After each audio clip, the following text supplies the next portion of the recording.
There's something happening in the Toronto real estate market, and almost nobody is talking about it. And if you're thinking about buying or investing in the next 1 or 2 years, you need to hear this. Because on the surface, everything looks scary right now. Sales are down, prices are still drifting lower, consumer confidence is shaky, tariffs are in the news, and everyone's waiting for something to happen. But here's the thing about real estate. And this is true every single cycle. The best moves are always made when it feels the least comfortable to make them. Today, we're going to unpack 3 things that data is telling us that most people aren't seeing. And by the end of this video, you're going to understand this market better than 95% of the people who live in it. Let's get into it. Let's start with one number in 2025. The Greater Toronto Area recorded 62,433 homes that sold. That's the lowest number in 25 years. Now, your first instinct might be, that sounds bad, but if you're a seller, yes, it's been tough. The environment's been difficult. But here's where it gets interesting. When you adjust that number for population, because the GTA is much bigger city than it was in 25 years ago, what you'll get is a ratio of sales to population that sits at around 0.8%. The 30-year average for that ratio is 1.4. That's not just low, that's the lowest it's ever been in the entire recorded history of this data. Think about what that means. There are hundreds of thousands of people in the city who need to move.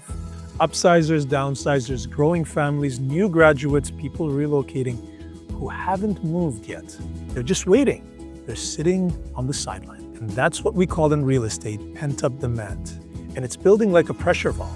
Now let's layer in population to the story, because this is the part that really matters. Between 2022 and 2024, Canada added 250 to 300,000 people per year.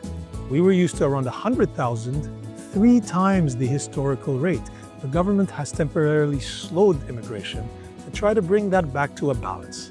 But the Liberals, and whatever it is that you think of them, are not going to keep that tap closed forever.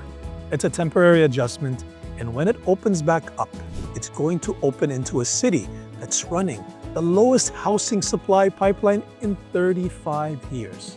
You know what it's like when you push a balloon down into the water? You can hold it down for a while, but physics will always win. It'll come back, and it'll come back up fast. And that balloon, that's the GTA market. And right now, we're at a maximum compression. Okay, so demand is coiled. Now let's talk about the other side of the equation, supply. Here's a number I want you to sit with.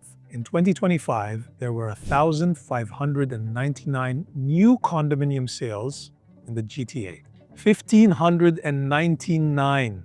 We had to go back 35 years into 1991 to find a year with fewer sales.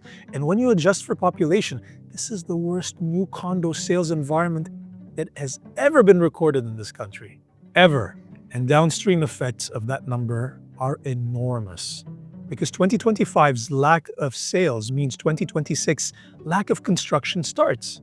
And 2026 lack of construction starts means essentially 0 new completions arriving to the market by 2030. 0 from new starts by 2030. Now I want to be clear here. This isn't a reason to panic. There are already completed buildings and projects under construction that will deliver units over the next few years. But the new development pipeline, the one that feeds the market 3, 4, 5 years from now, has essentially gone dark. Over 10,700 units were canceled in the last 2 years.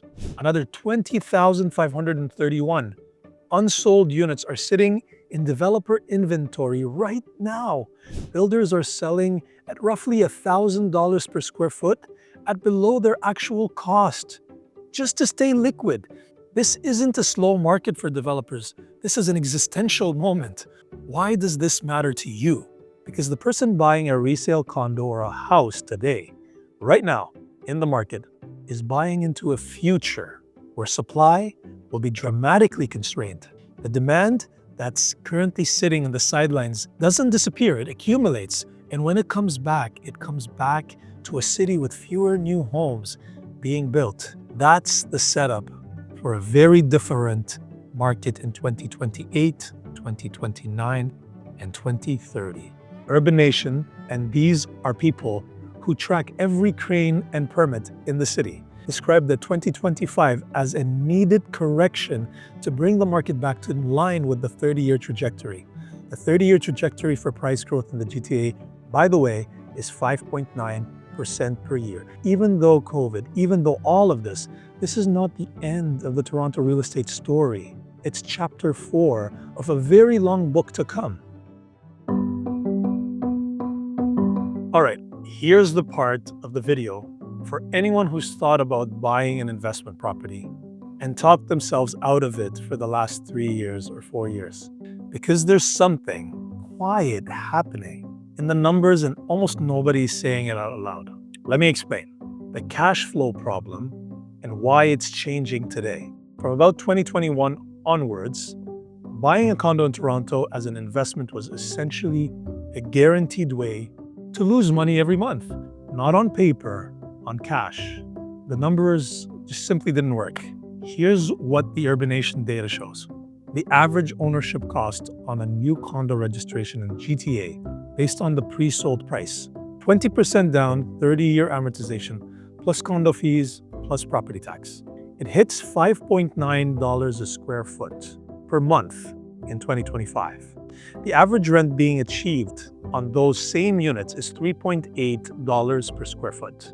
That's a gap of $2 per square foot. On 600 square feet, that's roughly around $1,270 a month coming out of your pocket every single month, on top of your down payment. No rational investor signs up for that willingly. And that's exactly why the investor class largely exited the condo market, which ironically is one of the major reasons why prices are where they are at today. Why the math is shifting? Here's what's changing now, and this is the inflection point I'm talking about. Condo prices in the 905 region, that's the outskirts, places like Brampton, Mississauga, Pickering, these areas have fallen by 13.1% year over year as of January 2026. In the city of Toronto, it's down 8.6%.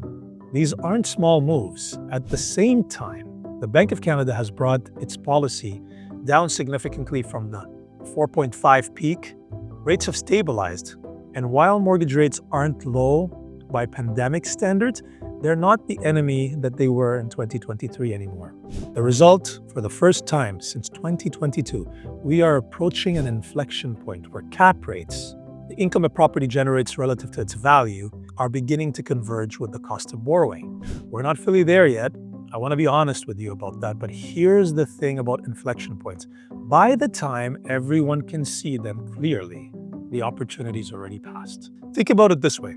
Rents as a percentage of household income right now are sitting at around 30%. That's actually historically low for Toronto, which means rents have room to move up, and prices, meanwhile, are expected to drift down another 3 to 5% through 2026 before they stabilize. The buyer who moves in 2026, especially in the condo segment, is buying at a convergence of lower prices, improving rents, and a supply pipeline that is effectively frozen for the next 4 years. That is what an entry point looks like historically. TREP projects 60,000 to 70,000 sales in 2026, up from 62,433 in 2025. Modest improvements, not a boom, which means competition is still light, which means you can still negotiate, which means you have the pricing power that 2022 and 2021 buyers never had. Urban Nation's own conclusions, and I'll quote this directly, is that the condo inventory is already beginning to level out within the 416 and is expected to start decreasing this year as completions slow.